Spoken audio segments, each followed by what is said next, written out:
Hi,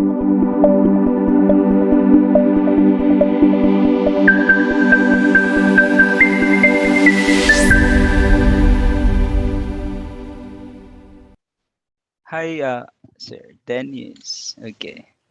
Hi, Sir Dennis. Good afternoon. Hello, good afternoon po, sir. Okay. So, parang it seems that there are only two of us, sir. Yeah, I think Alexander is coming. Si Sir Alexander yata. Parang papasok yata yung ngayon. Sige, Siguro, sir. Sir, before we start with today's session. Anyway, this is just a session for open forum. Or do you have any questions, sir, especially for this day's topic about personalized learning and assessment? mm, at dahil, yun nga po, ako lang po naman kasi laging gustong makinig sa updates about this one. Ah, Yun nga po, sinasabi ko po sa kanila last time, parang the other week, kaya hindi po ako nakapasok. I keep on repeating the videos, lalo na po yung paggawa ng website.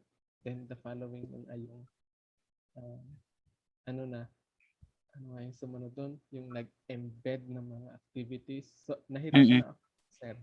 Kaya po sabi ko, ano kaya ang gagawin ko? Pero Mm-mm. buti po na napanagumpayan. Hindi na ako makamove para sa susunod na level. Mm-mm. Kaya ngayon, rubrics naman, kaya inaagahan ko, sir, panoodin ko siya. Paano ba siya? Kasi sobra po akong walang alam pagdating sa technology. Oo. Pero so far, sir, okay naman. Ay, hindi naman siya talaga yung time consuming yung paggawa ng mga activities. Ngayon nga po, yun sabi ko, wow, personal learning naman. Lagot.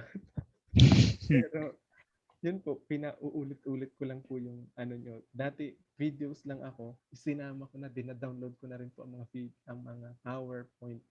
Yun, para Mm-mm. sinasabay sa ano ba, paano ba yung next step, the following step. Talagang ganun po, sir, ang ginagawa ko. Noon Mm-mm. pong sasabihin ko nung first 2 weeks or na lesson po natin sa atin pong itong teaching na to, parang Mm-mm. pinapanood ko lang po. Pero nung hindi ko na masabayan, yan na po, Mm-mm. pumapasok na ako, nakikinig na. Working naman, sir. Okay naman yung mga resources like the PDF and the PowerPoint. Nasusundan naman. Opo. Yun na nga po, kaso sir, matagal. Parang Mm-mm. kailangan ko ng tulong. Sa ngayon po, sir, sang part po kayo ah medyo challenging sa part niyo. Sa anong part po ng course? Bali, basta nakita ko po lahat sa very helpful sa amin. Mm. Kasi lalo na sa pag-embed ng mga activities, kasi sabi ko maganda nga magawa ko itong mga interactives na to. May time Mm. nga po, nagawa ko na siya, kagaya po nung yung Mentimeter naman.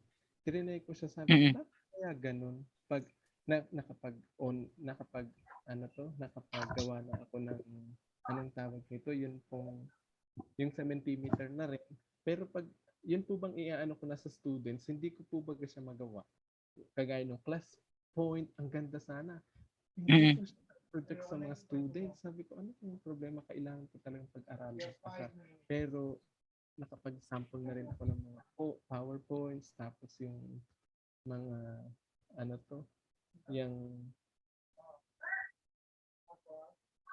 inaano ko po siya lahat. Yung Siya magamit sa students ko. Bakit kaya? Oo. Yung mga H5P, sir, na-try niyo na din yung nakapag-embed na kayo ng mga H5P content? Ayun, sir, yung Mm. H5P na yun, doon din ako na anuhan. Nagpatulong Mm. na ako sa anak ko. Sabi ko, turungan mo naman ako nito, embed na to. Kasi okay Mm. na po. Kaya po ako nakalampas dito na Oo. nagtutulong na ako sa anak ko na mag-embed. Mm. Yun. Kaya nga inulit ko kay Ma'am Alfie kahapon. Sabi ko, Ma'am, yung mag-embed, hindi po ako nakalampas doon. Kaya ako natagalan. Mm. Tapos, ayun po, naka-move naman ako, nakagawa na po ng site, nag-embed. Ang ano ko ngayon, yung mas gusto ko po talaga siya. Kaya ay natutuwa po ako, napakagaling niyo po na hindi namin malalampasan ng isang aktibita, hindi namin 'to nagagawa. Mm. Opo, sir. Kasi talagang planned out yung mga topics na talagang may parang succession. So, ito muna, tapos dapat yung next topic, it should be connected naman dun sa previous topic para, like for example, dun sa embed, dapat may website muna kasi wala ka namang mapapag-embedan ng content mo pag wala ka namang website. So, parang may succession lang yung topics, ganun. Correct Oo. po. Bale nung Mm. nagawa ko siya sir, sinend ko sa anak ko, sabi ko, "Sagutan mo 'to." Hindi pala siya sir Mm. masasagutan, hindi naka-embed sa website. Ah, mm, mm.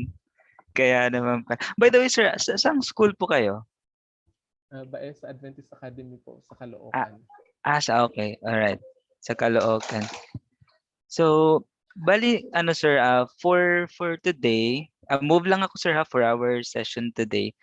Ano lang siya, it's about personalized learning. Kasi when we talk about personalized learning, parang each student kasi meron tayong iba't ibang way ng pagle-learn. Hindi naman yung way or technique ng isang student, it's same to all students.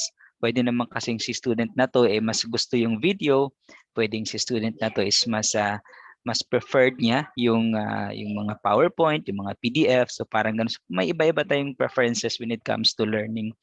Kaya merong personalized learning kasi this tawag dito itong model ng personalized learning is parang binibigyan natin si student ng freedom to engage the course in his or her own way. Parang ganun. So, medyo isa-set up ko yung, at saka ano siya sir, kasi dun sa mga topics ko, it's built on an online course. Kasi yung personalized learning in an online environment. So, usually pag nasa online environment naman yung learning, more or less nasa loob ng virtual classroom. So in our case, we will be using the Moodle-based. Itong ginagamit natin na platform, Our Soul is it's a Moodle-based kasi yun dun naka-lean kumbaga yung mga topics like yung preventing online cheating, gumamit tayo doon ng Moodle platform. Tsaka yung sa PLD or Personalized Learning Designer. Sa school niyo sir, meron kayong learning management system? Ang ginamit namin sir ay si Google po, si G Suite. So meron kayong Google Classroom? Opo, kaya kami Mm. Google Classroom. Mm. Sa tanong ko lang sir kasi I'm not that familiar with with the Google Classroom. Meron kayong mga restriction doon sir? Like for example, in our case, hindi ka makakapag-proceed sa isang activity pag hindi ka pa tapos doon sa isang activity. Meron din bang ganung feature doon sa Google Classroom? Hindi ko po siya sir nakikita. Ang hindi ko lang Oo. po, ang nakita ko lang po yung pwede mong scramble ang kanilang Mm. question. Mm. Tapos pwede pong yung miss question ay sabagay yung pag inano ko rin po yun na yung halimbawa next, hindi po sila makakapasa ng activity nila na hindi nasasagutan lahat. Parang may Mm. miss question po ba yun? I-check Mm. ko po. Ang sunod ko pong ginawa ay mayroon din pala siyang answer key. Pag yun po Mm. pala ay naka-check, nakikita ng student ang mga answer key at pwede itong is-share sa kanilang Mm. yung sagot nila. Ang ginawa ko Ito. po ay Mm. hindi ko na po chine-check, ine-ex ko po yung Mm. answer para hindi po sila pwedeng mag-share. Kaso tama po kayo dun sa sinasabi pong cheating. They can, nakikita ko po na pwede pala silang, ito yung sagot dun sa next problem. Kaso yun ang sinasabi ko. Sabagay, sinabi po ninyo dun na ng text, sa verses, sa Bible, yung honesty. Yan, Mm. nag-remind po kami ng ganun, sir.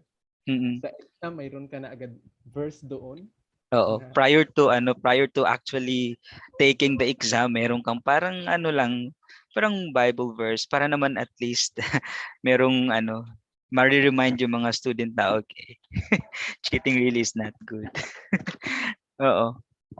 yeah, Kasi alam mo, talagang sige sir, sige po sir. sabi, dahil kami hindi, sa bagay, seasoned guys, yung mga students kung maraming alam na mga techniques how to do it, especially sa math, yung pinipicturean lang pa lang, may sagot na ito agad. Hindi ko Mm, dati, sir, eh. ako dati talagang iso-solve ko pa ganyan. Meron palang Mm, na nakita ko rin dun sa presentation natin na mayroon nga pala. Ang galing ng mga mm. student ng SEM. Oo, sir, kasi baka merong, kasi sa YouTube, pwede kang makapag-search using image. So, pwede naman kung for example, yung problem na yon is commonly used problem, chances are nasa internet na yung problem na yon, tsaka may solution na.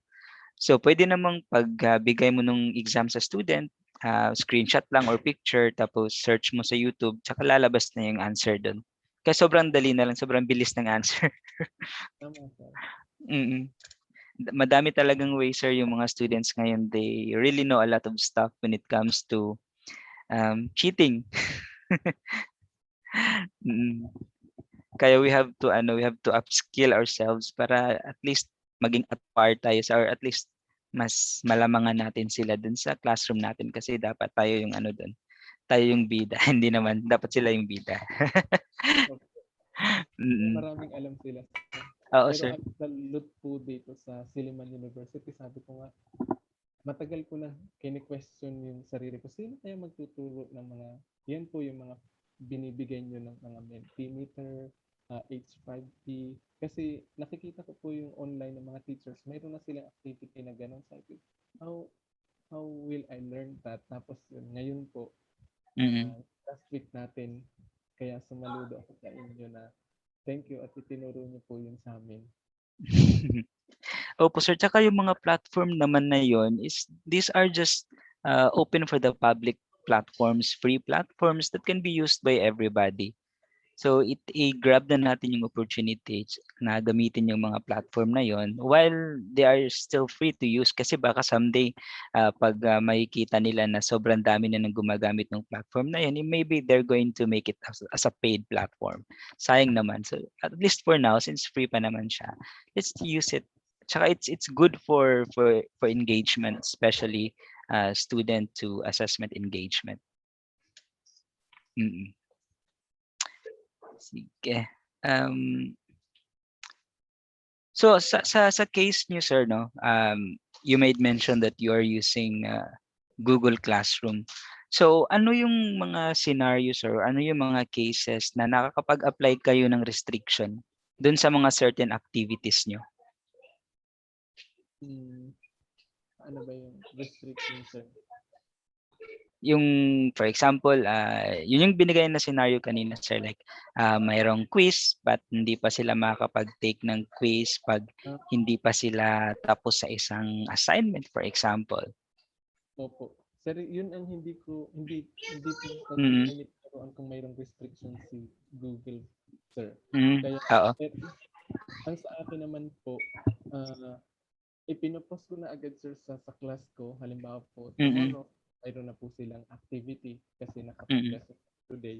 Ipinopost ko na siya, sir, para yung students ko, I don't know kung kailan nila i-open, pero Mm.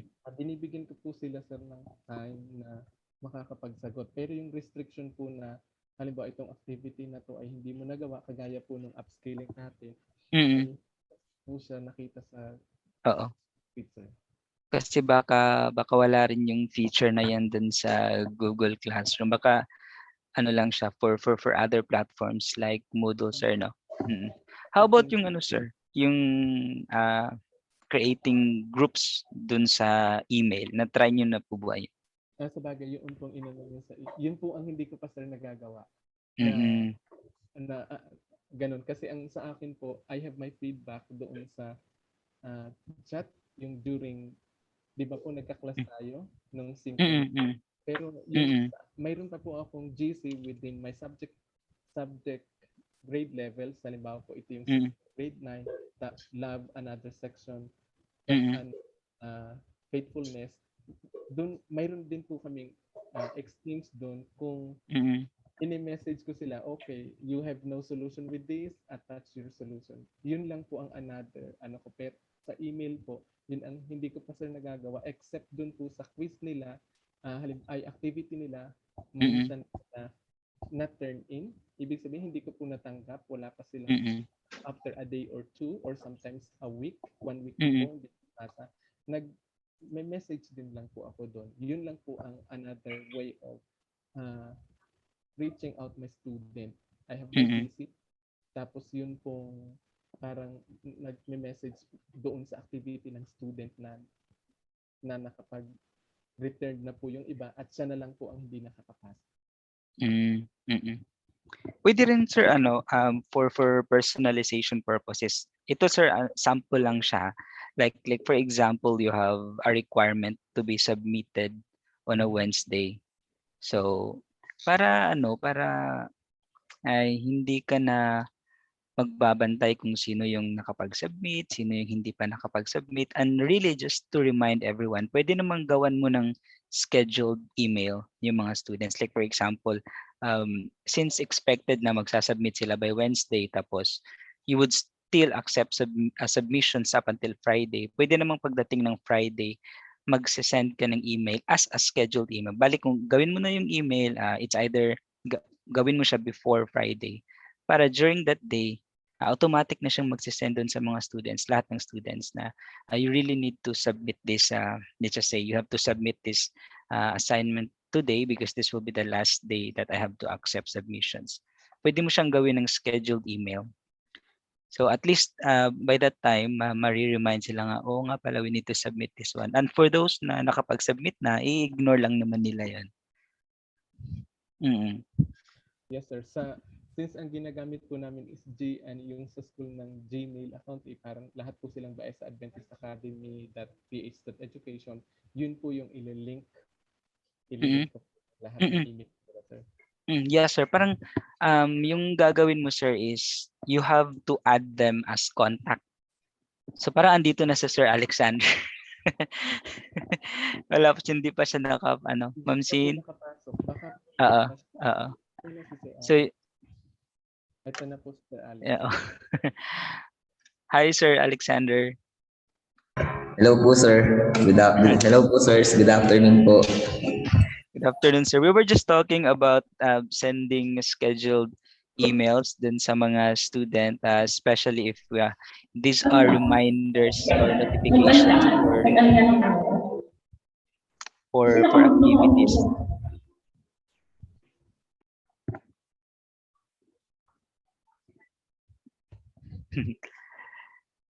So, ayun na nga sir, yun yung parang isa sa mga ways for us to send a reminder. But for a Moodle-based LMS, dun naman sa mga learning management system na Moodle-based, meron namang especially if you are a premium system, like for example dun sa Silliman University, yung ginagamit namin is meron siyang tool na tinatawag na personalized learning designer. So yung tool na yun, that would basically automate most of the things that the teacher will do inside the classroom. Like for example, sending notifications about a certain activity or about a certain submission. Bali, ma-automate na siya using the personalized learning designer. Yun lang yung kagandahan doon kasi hindi ka na kailangan magbabantay. Tsaka selective na yung pag-send ng notification, yung hindi na lang nakapag-submit, yun na yung makaka-receive ng notification. But that's the case if you have the PLD or the personalized learning designer. Pero pag if this is not available in your current learning management system, then we can actually utilize and use the group contacts so that we can send reminders and notifications on a scheduled date and time. So like for example, since meron naman tayong school calendar, tas alam na natin kailan yung scheduled ng midterm exam, alam na natin kung kailan yung scheduled ng final exam, what we can do is we can actually set an email. Like for example, this email is to be sent 2 days or before the actual midterm exam. Pwede mo nang gawin yun as even kahit ngayon na, pwede mo na siyang gawin para by that time, hindi ka na mag-iisip, automatic na siyang magsisend dun sa mga student na next week will be our midterm exam, don't forget to study about chapters 1 to something like that. Yun yung, it's one way of personalizing your course, personalizing your classroom.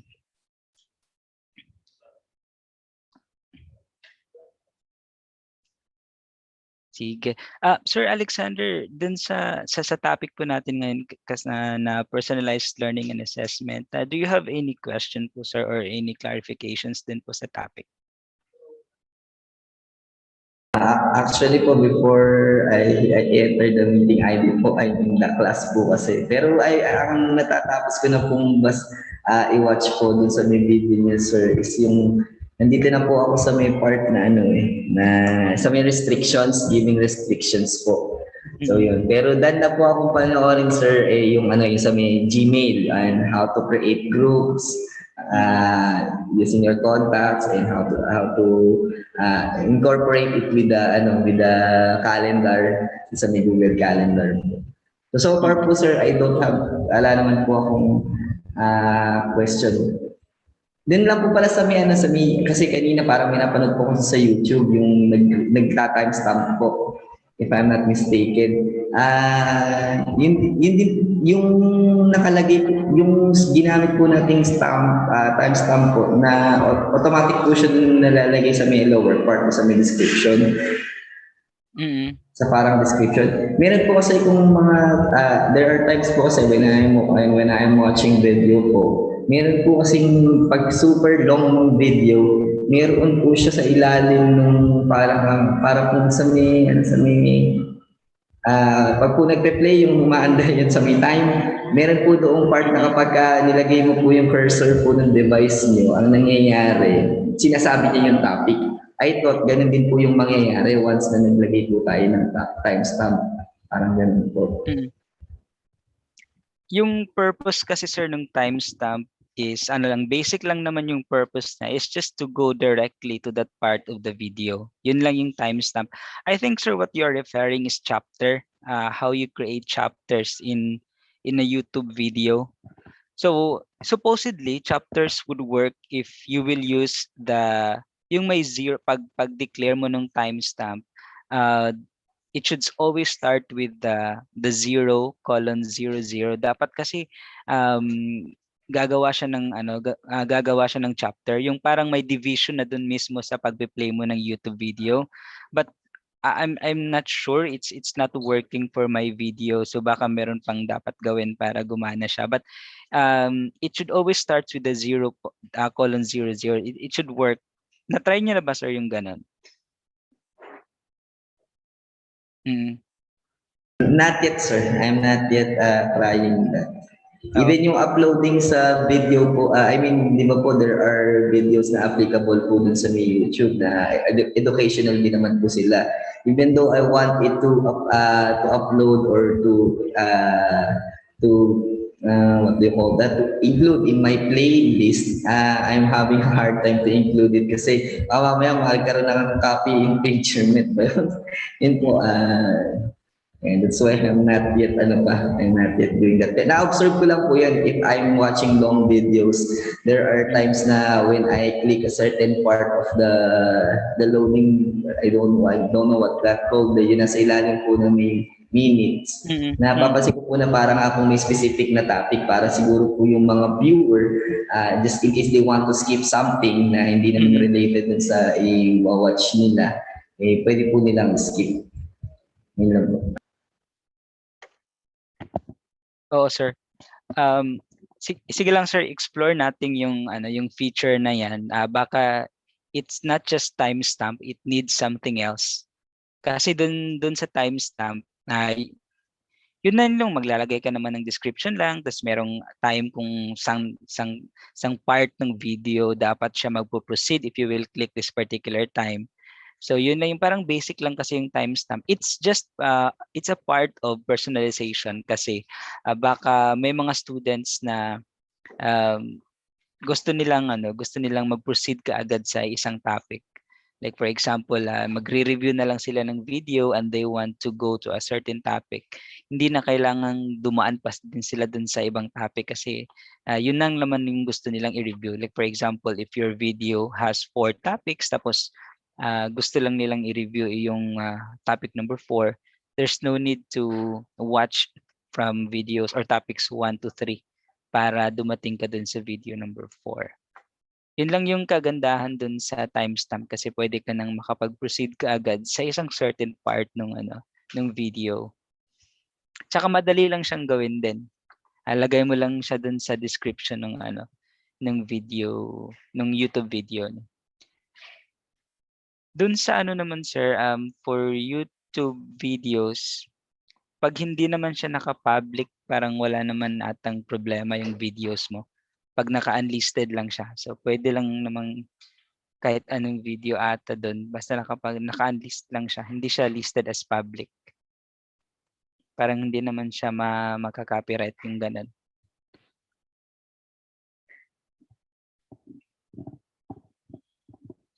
Mm.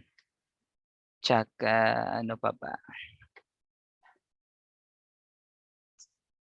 Yung sa ano sir, sa anong LMS nga yung ginagamit niyo Sir Alexander? Are you also using, Google Classroom, sir? Yes po, sir. And in our Google Classroom, our restriction po, it will be saved as draft. And also we can, we can also plot time or days or schedule the performance task there in the quizzes. Mhm. And So kumbaga sir, I'm, like sige sir. we're using Google Classroom po, sir. I think, sir, same with Sir Dennis and Mhm. So in your part sir, puwede kayo makapag-schedule ng, release ng exams. Like for example, ire-release niyo yung exam or it will be made available to students on a certain day, gano'n? Parang gano'n, sir? Meron din bang notification din sir, like you can send email to your students using the classroom itself? in ano kasi, sir, in creating Google Forms po kasi, in the settings, sir, there is an option there that students can view their scores right away after they take the quiz. Magno-notify po sa kanila yung scores nila kasi nilalagay din naman po namin sa system or sa Google Forms yung tamang sagot po. But in our case po kasi, we have constructive assessment po o yung parang essay. We need to really check the essay part of our student. Kaya po, we are always choosing later after manual review para po i-reviewin po muna namin kung tama yung mga sagot ng bata or kaya naman sa system, baka mamaya po si teacher po yung ang sagot pala ay B tapos ang na-click niya na tamang sagot is A. So we have a manual review after the quiz. And then once na ni-release po namin siya, ayun, there is also option there that we can release the quiz po and we can also delete the submitted quiz po of our student. Let's say for example, nag-fail po siya tapos need pong mag-remedial ng bata. Yun po, we can delete their responses. And yun po, pwede po siyang i-notify sa bata. Yun nga lang po, papasok siya sa Gmail po ng bata. As an email notification, sir? Yes po, tapos nakalagay po din yung scores po nila and then the summary, the checking po talaga itself. So, yun.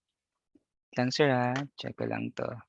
Ayan, yes po, tama yung sinabi ni Sir Alex, Sir Jade na pag po kami pala ay naglagay ng hindi automatic na yung multiple choices, Sir Alex, di ba po? It takes me 3 to 4 hours to read individually the students' response. Sir, kagaya nag-exam po kami kahapon, this is my first time to do that na my solution, attach your solution. You know what, sir? I have 60 students sa grade 9, grade 10, another 70. Patay ako sa mag-isa-isa. Inubos yung time ko. Instead na mag-encode ako ng panibagong activity for tomorrow, nag-check ako, sir. Ang tagal, sir. Yun lang yung sir, yun lang yung downsides, especially if it's mathematics and you are requiring your student to show the solution. Kasi pwede naman din siyang gawin na multiple choice lang para pwede mo nang i-declare agad yung answer doon. Tsaka i-select na lang yung student kung ano yung tamang answer. But since it's as a teacher, you really want to see the solution kasi baka nga naman kinopya lang yung sagot or kinuha lang kung saan-saan. So dapat meron talagang solution yan. Talagang i-check mo siya individually and as what you've said sir, if you have 60 or more students, it would really be tiresome on your part na yung pag-check lang talagang makukonsume yung ilang oras mo doon sa screen. Po, ganun siya, sir. Mm. Tapos, di ba po, inano nyo kami na yung magre-response sa students, kailangan na, sabi kasi ni Sir, ah, si Doc, ano nga ito, the, Marshall.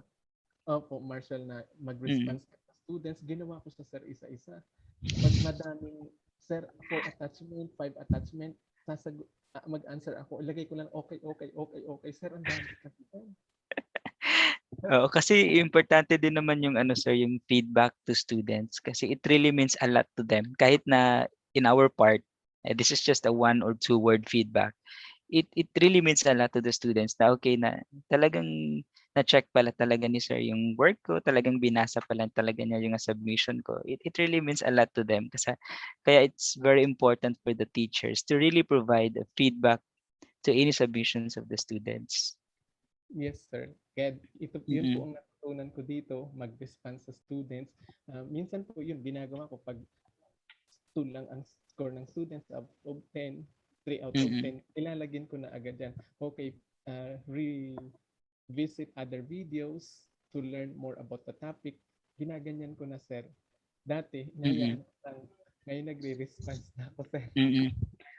Kasi yung ginagawa niyo sir, parang ano you're letting the students feel that they are connected with you as a teacher in this particular course. Parang merong connection kasi pag nagfi-feedback kasi yung teacher, it's very important to the students. So they feel like they are connected or they're important to this particular class or course kasi may feedback coming from the teacher.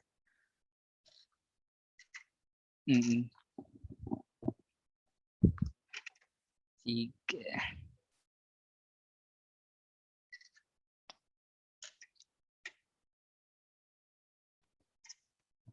So sa anong ano sir, in other cases, like for example, kasi I'm not very familiar with how Google Classroom works, no? Paano niyo na-implement sir yung personalized learning through Google Classroom?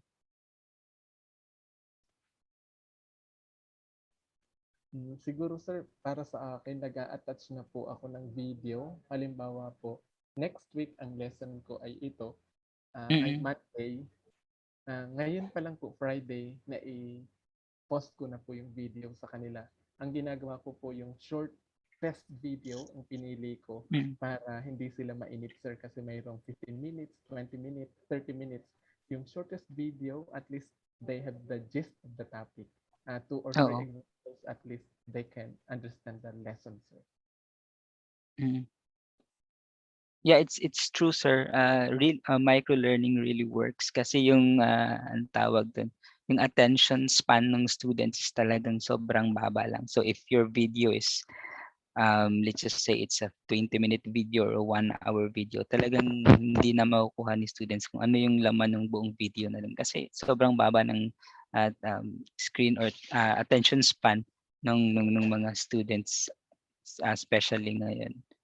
Sa inyo pong case Sir Alexander, ano po yung ano, yung mga scenarios na na-apply niyo yung personalized learning?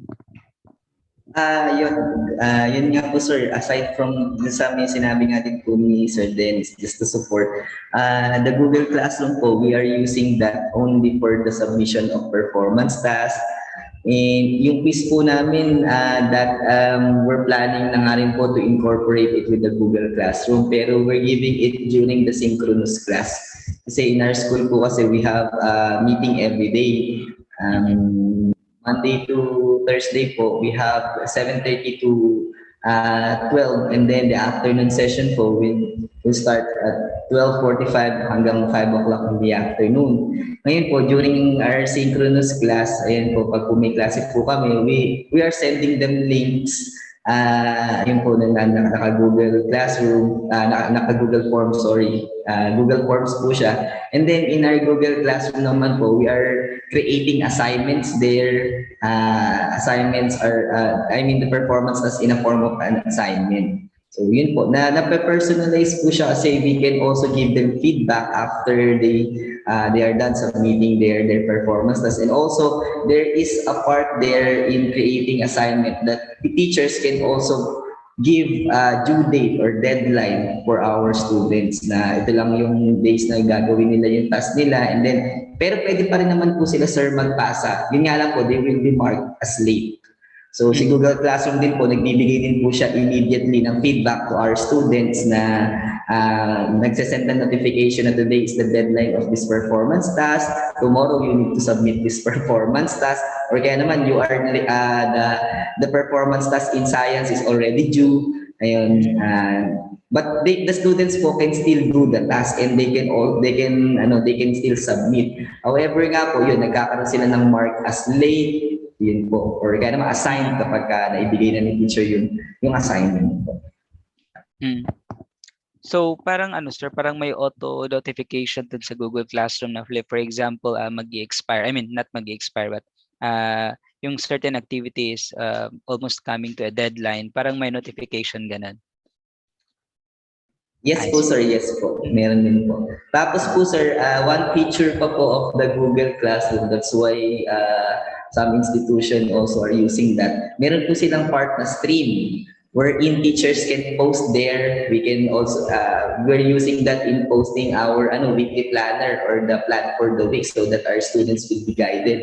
Ano yung magiging topic nila for the whole week. So yung mga students namin po, guided sila na sa Tuesday pa lang may experiment kami sa science. Although Monday pa lang, they know na meron silang ina-expect na activity sa Tuesday. Yun po.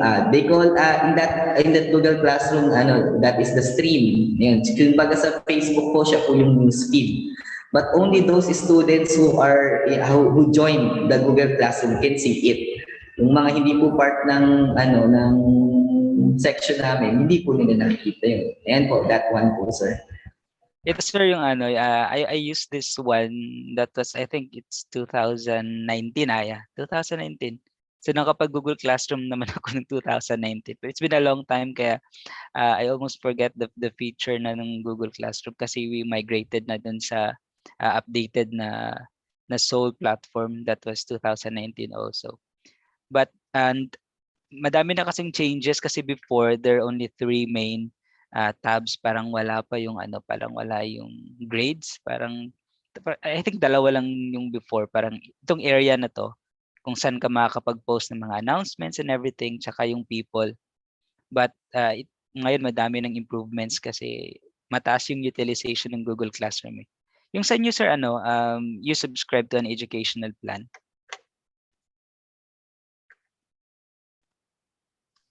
Sir Alex, Sir Dennis, yung sa inyo po is, Parehas po kami ni sir. Ang nakita ko po, last year po, pag nag-activity ang bata, alimbawa sir, nagkamali ako sir ng choices. Ini-message agad ako ng student ko at sinasabi ko talaga, help me kung mayroon akong wrong answer or wala sa choices. Pag nag-message po sila at nagpalit ako ng sagot, ikinorekt ko na po. Hindi, nawawala lahat ng sagot ng student. Pero this year po, kahit na po ako ay nag-change ng answer, nandun yung kanilang oo. this That's year. good. That's good sir kasi pag yung kagaya ng case before, hindi mawawala na yung yung result ng students. Hindi na authentic yung result. Kaya kailangan check muna lahat bago mo i-release. Or else you cannot change the item. Tsaka yung resources niyo sir, like for example, meron kayong certain topic, no? Let's just say a topic about pagpalagay natin ito yung topic natin ngayon na database. Ano yung mga resources available? Yung types of resources sir, like videos, do you have multiple types of resources? Meron bang video, meron bang PowerPoint or PDF? Ay, yan po. Nag-attach na po ako niyan this year lang, sir. Pero last year hindi po. Kaya sinusubukan ko pong mag-attach ako ng PowerPoint at saka yun, videos na rin, sir. Kasi may times na yung lesson, mas well explained dun sa video, ituloy-tuloy pati po. Pero after video, sir, ako rin ng example na they can ask sa mga problems po. Sa inyo po, Sir Alexander, ano po yung mga types of resources po? Yun po, aside po, kagaya rin po ni kay Sir Dennis, nag-upload po kami ng mga PowerPoints doon po, doon po sa may Google Classroom. And also, Mm. yun nga po, aside dun sa may weekly planner, kasi yun talaga yung ginagamit namin para maging guided yung mga bata. In our weekly planner po kasi nandun po yung part, meron pong part sa upper no na synchronous, yung talagang schedule nila the day, and then asynchronous kung ano po yung gagawin nila in the afternoon. Sa lower part po nung weekly planner po namin, may nakalagay din pong links for the learning materials. Yung mga links po na nakalagay dun, sir, is just a video clip. Ayan, let's say for example, they will be watching how to solve proper fraction in YouTube. Yun, the teacher will put there the link. And also, if we have handouts for some subjects like ESP and PLE, we are also putting there also including the links po where we can find them. We are uploading it in the drive, and then we make sure that everyone with the link can see it, so that ayun, pinopost po namin siya. And mga po ba yung isang ginagawa namin? Yun po, nag-upload po kami nung slides. And then yung mga recordings din po, if ever na yung student po ay absent today, tapos po nag-synchronous po kami, and then they will ask for a video ng naging lesson today, ng naging class today, para po may mabalikan siya. Yun, we can also send it in the Google Classroom. I see. Oo. Kasi ang gagandahan lang talaga, sir, yung meron kayong multiple types of the kind of resources that you are posting in your virtual classroom. Kasi as what I've said earlier, si student kasi iba-iba yung type nung pagle-learn nila ng isang subject. Yung iba pwedeng mas preferred nila yung their watch video, they're gonna watch video. Yung iba naman mas preferred nila yung titingin lang or magbabasa ng PowerPoint. So, kaya it's really best na meron kang options dun sa mga types of resources posted in your virtual classroom para may personalization dun sa mismong content mo or dun sa mismong mga resources mo. Mm. Kaya if you notice po dun sa virtual classroom natin, meron tayong video tsaka click here to download the exact PowerPoint being discussed on the video. Kasi just for an instance, hindi kayo online, and if you want to check paano nga ulit yung paggawa ng something like that. So pwede namang naka-download na siya. Check mo na lang kahit offline ka. Tsaka yung video kasi minsan it really requires lot of bandwidth dun sa mismong internet connection mo. So for example, if your internet connection is not that strong, so chances are medyo maglalag yung video. Tsaka if for example yung video is lagging, hindi mo masyadong maintindihan yung video kasi nga paputol-putol yung video eh.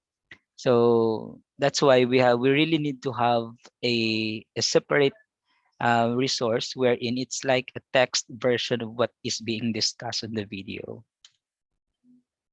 And it's also important to the student. Kasi hindi naman lahat blessed ng medyo malakas na internet connection. I mean, not all. Oo. Mayroon din naman talagang mga students na limited lang yung access dun sa internet connection. Kaya minsan da-download na lang sila ng mga resources, tsaka pag uwi nila sa bahay, for example, doon na nila babasahin. Sir, I asked din this question to the other speakers po, and I want to learn po talaga how Moodle works. I mean, how can you create platform there? Kasi di ba po, we are using me and Sir Dennis is using Google Classroom. We also want to know how to log in there, even though it's not licensed pa naman po. Para po may idea kami, and then we will be comparing which one will be the best for the next school year, something like that. Since you tell us, you said earlier that you migrated from Google Classroom, and then now you're using the model of your institution po. Baka po ganyan din po yung mangyayari sa amin next year. Para din po kami prepared din po kami. For starters, sir, I think it's best kasi Moodle is free to use for the public. So pwede mo siyang i-download from the internet. The entire system the entire system pwede mo siyang ma-download tsaka install mo dun sa PC mo. You can start with this, sir. Meron akong ibibigay sa iyo na link. This is an offline version of Moodle. So Moodle is online. Ito naman siya is offline. Pwede mo siyang ilagay kahit sa flash drive mo, and it works like Moodle. The system is Moodle itself, but it's an offline system. You can start from this system, sir, na ibibigay ko sa inyo. Tsaka pwede na kayong proceed dun sa online version ng Moodle if you are okay na with the offline. You can start with this one. You can explore and you can basically customize and everything kung ano yung gusto nyong gawin dun sa mismong system na to, magagawa nyo kasi offline lang to. Wait lang sir, kunin ko lang yung link. That offline, sir, that offline model naman, we can access, yes, of course, from the name itself, offline, we can access it without internet po. Yes sir, bali talagang hindi niya kailangan ng internet as long as na-download mo na siya. And how can my students send their task there, or I mean view that one? If Ito sir, ano lang, it's for the teachers lang to explore kasi parang as what I've heard from you, parang gusto mo munang explore how the system works. So you can start from here and then in about 2 days time or 3 days time na okay ka na dun sa dun sa Moodle na system, then you can download the Moodle instance from the internet. So kasi kailangan mo siyang i-download, sir, tsaka meron like for example, if you really want to invest in Moodle, you need to have a server, or you need to purchase a hosting service from a hosting site, or you need to at least subscribe the Moodle itself from a Moodle provider company, yung mga companies na nagpo-provide ng Moodle-based system. So ito yung mga options, sir. Una, download mo siya dun sa PC mo. Tapos you run it on your PC, and if you really want the students to access this Moodle instance, pwede mo siyang ipa-host a shared hosting site like meron mga GoDaddy or mga ano pa yung mga hosting sites dyan. Like for example, itong Our Soul, ito yung ginagamit natin.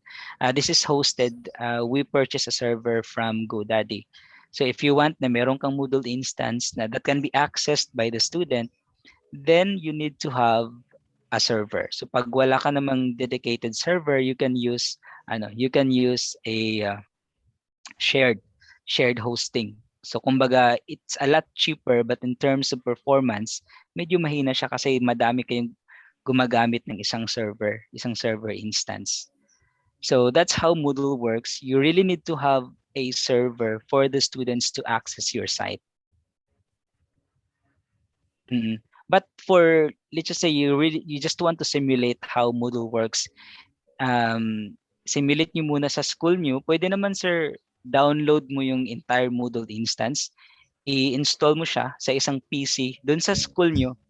Meron naman sigurong LAN sir yung school. Oo, yes, so pag sir. may LAN, meaning an installation of a software from one PC will be available to all the pieces na connected naman dun sa LAN. Pwedeng gano'n din ang sir, yung pag-deploy ng Moodle, especially if you're on the simulation part pa. So install mo siya sa isang computer na naka-LAN dun sa ibang computers para ma-access ni student. But in terms of accessing that Moodle instance on a web, you really need to have a server or a web hosting service para ma-broadcast yung Moodle system niyo, sir. Kasi before din po, we have learning management system, but we bought it in the publishing company. Kasi we are also using book in our school. Tapos nagbigay po sila sa amin ng learning management system. Pero ayun po, we find it hard. That's why kami naman po nag-migrate kami from LMS to Mm. Google Classroom kasi our parents po can't really access the files there, the resources that the students will be needing for their learning journey and Mm. the likes. That's why we transferred po. Pero po talaga, our school po, ang gusto ng school namin talaga is to have a learning management system. Mm. Yun. Yun, sir. Yung sa ano, yung the one that is being used in Siliman right now, we are actually subscribing to a premium Moodle-based system from OpenLMS. Yun yung company na nagpo-provide ng Moodle system sa amin. Yung talagang yung sa LMS namin. Pero ito yung ginagamit nating Our Soul. Kami na yung nag-set up nito. So we purchased a server and then we basically downloaded and installed the Moodle instance on the server. Tsaka ayun, broadcasted na siya and deployed na siya and can be accessed to the public. So kumbaga in Silliman University merong dalawang instance nung Moodle. Merong isa yun talaga yung ginagamit ng school as the official learning management system, tsaka itong Our Soul na yung ginagamit natin. This is for the online courses na available to the public. Magkaibang server to, sir. Yung isa, we purchase it from a Moodle provider. Yung isa naman, kami mismo yung nag-host. So ako yung admin dun sa isa. Dun sa itong sa Our Soul.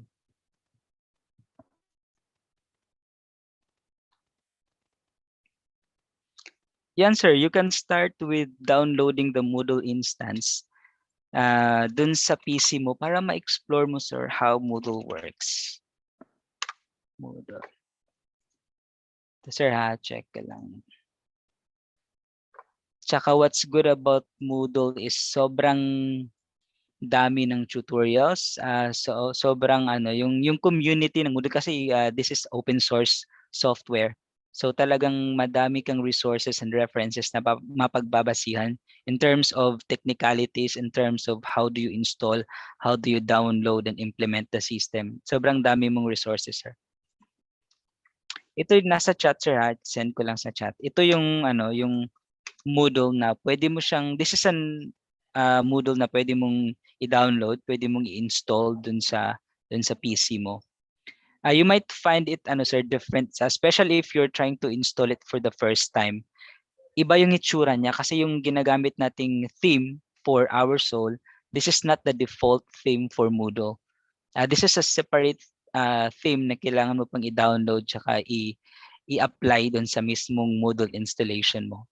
But you can use this theme pag okay na yung installation mo dun sa Moodle instance niyo, sir. Pwede kasi ang tawag ng theme na ginagamit natin is Snap. Snap. Ayan, yan yung Snap theme, sorry. Pwede mo yang i-apply, sir, immediately after successfully installing the Moodle instance in your PC or in your server if you have a server. I need, sir, is just to download it. Yep, you need to download, sir, and then you have to install this one. In settings naman, sir, after I downloaded it and I will run it in my system or in my PC, wala naman pong technicalities. Do I need to check in the setting? Sir, kasi pag itong na to, itong download ito ng Moodle, package na kasi siya, meron na siyang database, meron na siyang PHP, meron na siyang Apache. So, really it's just download and install. Pag okay naman lahat ng minimum lang kasi naman yung requirements dun sa mismong performance ng PC mo. I think it would be covered naman dun sa PC nyo, sir. Tsaka if for example, if you want to practice and you encounter some problems during the installation, you can email us, sir, para we can assist you on how to, for example, how to fix the problem. Tsaka yung sa sir, yung sa link ng portable learning management system. Ito siya, sir. Wait lang. Portable, ito yung sir, yung offline na Moodle na pwedeng kahit sa flash drive, it works even in a flash drive. Wait lang, sir. Ito siya.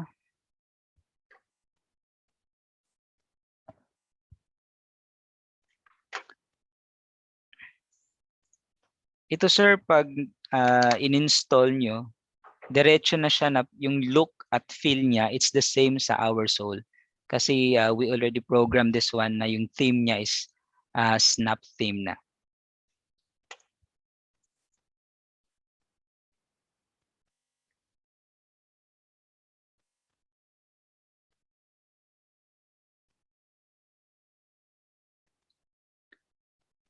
You can try that one, sir. You can start from there, and then pag meron kayong questions, it can be technical or how do you set up this one and that one. You can always contact us. So that we can assist you on how to go with installation of this system.